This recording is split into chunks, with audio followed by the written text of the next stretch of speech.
Hello दोस्तों, तुम्हारे लिए उपन्यास का दूसरा पार्ट मैं आपके लिए लेकर आया हूँ। और पिछला पार्ट मैंने आपको इस पर पढ़ के सुनाया था और इसे मैंने स्वयं ही दूसरे पार्ट में डिवाइड किया है क्योंकि यह लंबी कहानी है। और यहाँ से हम इसको प्रारंभ करते हैं। पश्चिम के क्षितिज पर संध्या धीरे धीरे तिर रही थी। रंग बिरंगा धुंध सा चारों ओर अबीर की तरह बिखरा हुआ था।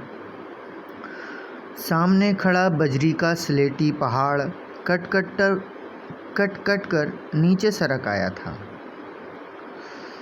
एक रीता पुराना ट्रक बजरी भरने के लिए हथली नुमा उस पहाड़ी पर चढ़ रहा था, मंथर गति से हाँफता हुआ।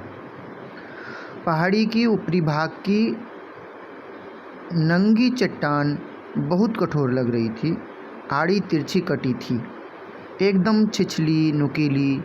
उसकी चोटी के अंतिम सिरे पर देवदार के हरे वृक्षों का झुरमुट था। आसमान को छूता हुआ डूबते सूरज की अंतिम किरणें उस नुकीली चोटियों पर रह रह कर झांक रही थी। नीचे की ढलवा पहाड़ी पर चीड़ के छितरे वृक्षों का अंतहीन फैलाव, उस पार कोई गांव सा दिखलाई दे रहा था। घरों की दीवारें साफ झलक रही थी, शायद खुरपाताल होगा। चील चक्कर के उस मोड़ पर पता नहीं मैं कब से बैठा था, सांप की तरह बल खाते घुमावों को अचरज से देख रहा था। कोई गाड़ी क्षण भर झलक दिखलाने के बाद सहसा ओझल हो जाती, तभी दूसरे मोड़ पर एक और झलक दिखती, फिर गायब। कारों बसों की आंख मिचौली देखने के लिए नहीं, पता नहीं क्या मैं इधर उधर निकल आता जब भी तनिक अवकाश मिलता। यहाँ एकांत रहता, निपट अकेलापन। ये मोड़, ये पहाड़ियाँ, उस पार क्षितिज तक फैला हुआ धुंधला जादुई दृश्य। पहाड़ और मैदान के संधि स्थल के समीप बिखरा तराई भाबर का विस्तीर्ण क्षेत्र। रात के अंधियारे में सारा दृश्य स्वप्नलोक सा लगता था। टिमटिमाती बिजली की बत्तियां क्षितिज से मिला मैदानी भागों का अंतिम छोर कभी कभी ध्यान से देखने पर पीला प्रकाश बिंदु बनता और फिर ओझल हो जाता, ओझल होते हुए दिखलाई देता। शायद कोई चलती हुई रेलगाड़ी हो। पूर्णिमा के शुभ्र स्वच्छ प्रकाश के में कभी पार की तरह चमकती कुछ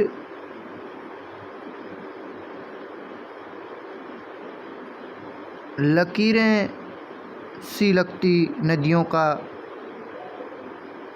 या नहरों का प्रतिबिंब। मैं एक पत्थर पर बैठा सब कुछ देखकर कुछ भी नहीं देख रहा था। सुबह समय पर क्यों नहीं पहुंचा, इसी पश्चाताप से अभी तक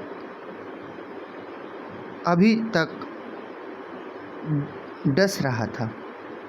पिछले में आपने देखा था, पिछले पार्ट में लेखक अपनी एक स्टूडेंट को देखने के लिए वह अपने गांव जा रही थी, वहां देखने के लिए बस पर अंतिम मुलाकात के लिए मिलने चाह रहा था और नहीं मिल पाया था। उसी के बारे में विचार कर रहा है।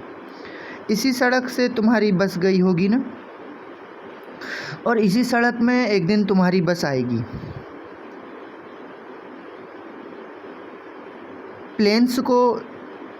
प्लेन्स की ओर ले जाने वाली प्रत्येक बस की ओर जिज्ञासा से देखता। मुझे हर बस बहुत अच्छी लगती। तुमसे जुड़ी प्रत्येक वस्तु मुझे एक प्रकार से अपनापन लगता। ज्यों-ज्यों सांझ घिर रही थी, मेढक पर मोड़ पर गाड़ियों की हलचल कम होती हुई चली आ रही थी। आसमान इस समय बिल्कुल साफ था। कहीं बदला सा एक कहीं बादलों का एक फाया भी नहीं था। अमावस से पहले का आकाश जगमगाते तारों से भर आया था। हवा में नमी सी, हल्की हल्की शीतलता। पत्थर पर से उठा तो पीछे से पैंट एकदम ठंडी हो आई थी। हाय, पाँव शिथिल। पता नहीं क्यों मैं थका थका सा अनुभव कर रहा था। कच्चे रास्ते के किनारे नुकीली घास सी उगाई थी, लाल रंग की। कुछ तिनके यूं ही बेरहमी से तोड़कर मैं दांतों से काटता रहा और पक्की सड़क पर आकर ठिठक गया। मैं लौटने लगा था। अब सारे हॉस्टल में अकेला प्राणी रह गया था। छुट्टी में सब अपने अपने घर चले गए थे, इसलिए वहाँ भयावह एकांत में जाने को कोई उत्साह नहीं रह गया था। अभी कुछ ही कदम चल पाया हूँ कि पीछे से पीली रोशनी दोहरी नहर सी अपनी ओर आती हुई दिखलाई दी और पास से गुजरकर अगले मोड़ पर ओझल हो गई। केवल पेट्रोल का धुआं सड़क पर कुछ क्षण के लिए बिखरा और फिर सन्नाटा। धीरे धीरे आगे की ओर बढ़ रहा था मैं। अब चढ़ाई थी। ऊपर से मिट्टी पत्थर खिसकन के कारण यहाँ सड़क बहुत तंग हो गई थी। मैं संभल कर आगे निकल ही रहा था कि दूर सामने से एक छाया सी अपनी ओर आती हुई देखी। उधर बढ़ते अंधियारे में शहमाशा जो पहचान पाया वह मात्र भ्रम लगा। फिर भी चुंबक की तरह अनायासी में आगे खिंचता चला गया। नेहा, तुम? अचरज से मेरे होंठ खुल आए थे। तुम मेरे बहुत करीब आकर ठिठक पड़ी थी। आप? दौड़ने के कारण तुम हाँफ रही थी। तुम्हारे खुले हुए बाल हवा में उड़ रहे थे। मुझे सच नहीं लग रहा था। इस समय तुम यहाँ क्या कर रहे हैं आप? तुमने विस्मय से पूछा था। तुम अभी तक आश्चर्य से मेरी ओर देख रही थी, पर मेरा ध्यान अभी तक तुम्हारे प्रश्न की ओर नहीं था। अभी तक अपनी आँखों पर मुझे विश्वास नहीं हो रहा था कि कहीं यह जीवित स्वप्न तो नहीं है। तुम तो चली गई थी सुबह। मैं स्वयं में ही बड़बड़ा रहा था, पर तुम सहसा मुस्कुराई थी। चली जाती तो यहाँ कैसे होती? यहाँ कुछ रुक कर तुमने पूछा था। यहाँ आप अकेले क्या कर रहे हैं? ऐसे ही घूमने चले आया था। शहर का शोरगुल अच्छा नहीं लगता है ना? इस अंधेरे में घूमने? तो उजियारा कहाँ से लाऊं? गहरी सांस भरकर मैं कह रहा था, जैसे स्वयं से बात कर रहा हूँ। सुबह को बस से जाना था तुम्हें तो? मुझे सहसा याद आया। जाना तो था, परंतु अंकल ने ऐन वक्त पर मना कर दिया था अकेले जाने के लिए।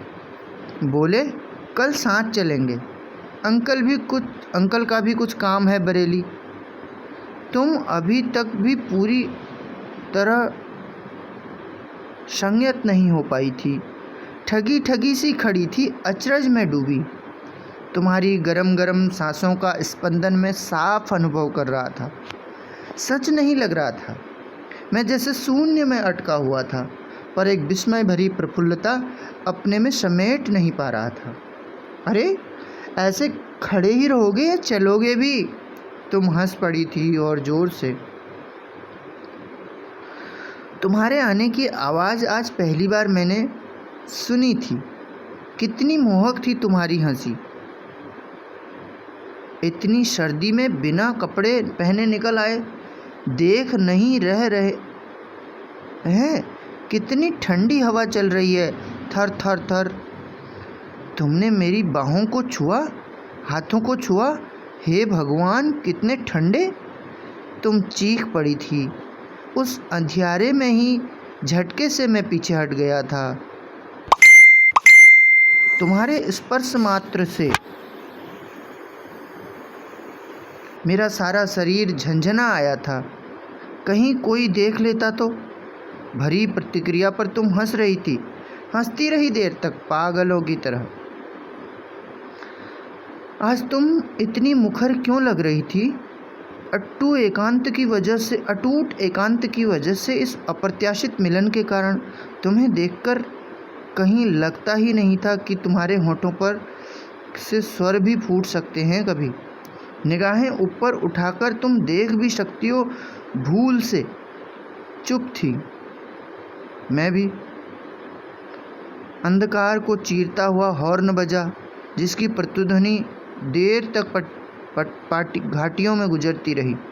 अरे हम क्यों खड़े हैं, चलिए न, ड्राइवर रुका इंतज़ार कर रहा है, उसे लौटना भी है। तुमने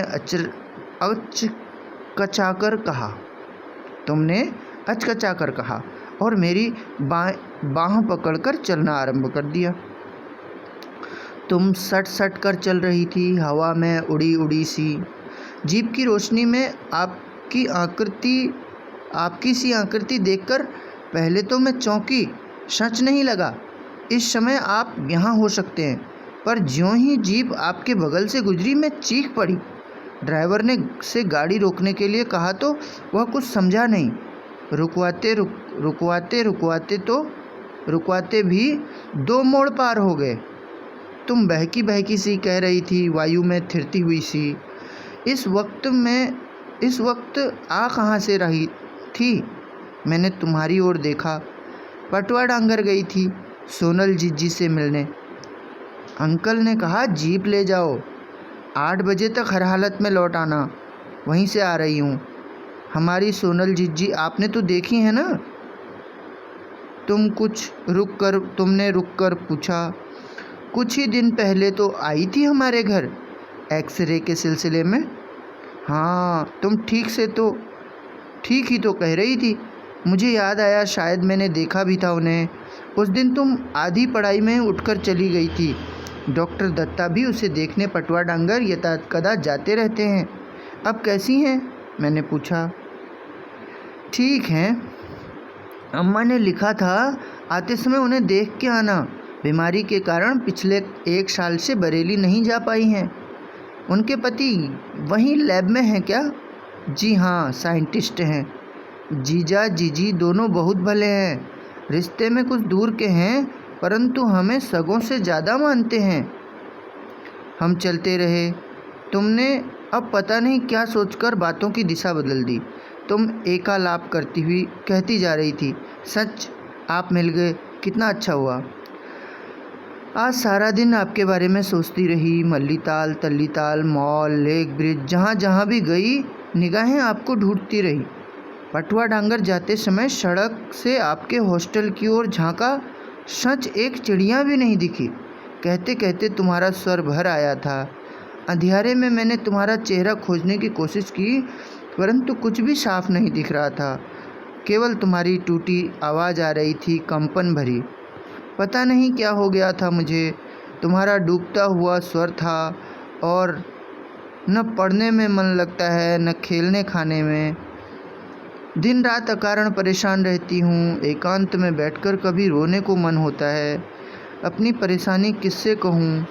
तुम नन्ही बच्ची की तरह सचमुच रो रही थी, सिसक सिसक कर। मेरा शरीर पत्थर बन गया था। क्या कहूँ, क्या न कहूँ, मुझे कुछ सूझता ही नहीं था। अब हम जीप के नज़दीक पहुँच चुके थे। पीली हेडलाइट जल रही थी। ड्राइवर परेशान था इस अप्रत्याशित मिलन के कारण। अब तक तुमने अपने दुपट्टे से जल्दी जल्दी आंसू पोंछ लिए और बिखरे हुए बालों को यूं ही पीछे समेट लिया। तुम पाषाण प्रतिमा की तरह चुप थी, एकदम गूंगी सी। ड्राइवर ने कुछ कहा, परंतु तुमने कोई उत्तर नहीं दिया। ड्राइवर की बगल वाली सीट पर पहले तुम बैठी, फिर बाएं किनारे की तरफ तनिक जगह बनाकर मुझे बैठने के लिए कहा। शकुचाया सा मैं बैठ गया था। जगह कम थी, बहुत कम, बित्ते भर भी नहीं। जीप स्टार्ट हुई, एक झटका लगा। मैं सामने वाले शीशे से टकरा ही गया होता यदि फुर्ती से तुमने पकड़ न लिया होता। आराम से बैठिए ना, कहती हुई तुम किंचित और परे हट गई। मैंने सीट के सामने सिर मैंने सीट के सामने सिर की तरफ लगी लोहे की छड़ को जोर से पकड़ लिया था। तुम पर तनिक भी दबाव डाले बिना मैं घुमावदार मोड़ों पर जीप के झटके सहता रहा। मुझे पता नहीं चला कब जीप हनुमानगढ़ी से आगे बढ़ी, कब आगे चुंगी ऑफिस की सीमा पार की, हॉस्टल के ऊपर सड़क पर तभी झटके से जीप रुकी। शायद तुमने ही रुकवाई। उछल कर मैं उतरा। तुम्हारे चेहरे में गंभीरता अभी बनी हुई थी, भरे हुए बादलों का भारीपन। मैं चलूं? तुमने कुछ भी नहीं कहा, उसी तरह देखती रही थी। सीढ़ियाँ उतरता नीचे चला आया, तब भी शायद तुम इसी तरह थी। ये कहानी यहीं ख़त्म होती है। इसके बाद तीसरी कहानी प्रारंभ होगी, उसको हम अगली बार पढ़ेंगे अगले वीडियो में। यह कहानी में इनकी मुलाकात और प्रकृति के सुंदर वातावरण और सुंदर सुरम्य वर्णन को किस तरह से 1950 के आसपास कवि ने किस तरह से अपने शब्दों में इसको बयां किया है, यही दिखाने के लिए मैंने वीडियो को कहानी को दोबारा से पढ़ा। और यह एक कहानी है जो उस समय थी और जो नैनीताल में हुई घटनाओं पर आधारित है। नैनीताल में हनुमानगढ़ी के पास की कहानी कवि ने और लेखक ने लिखी है। आप सभी को कैसी लग रही है?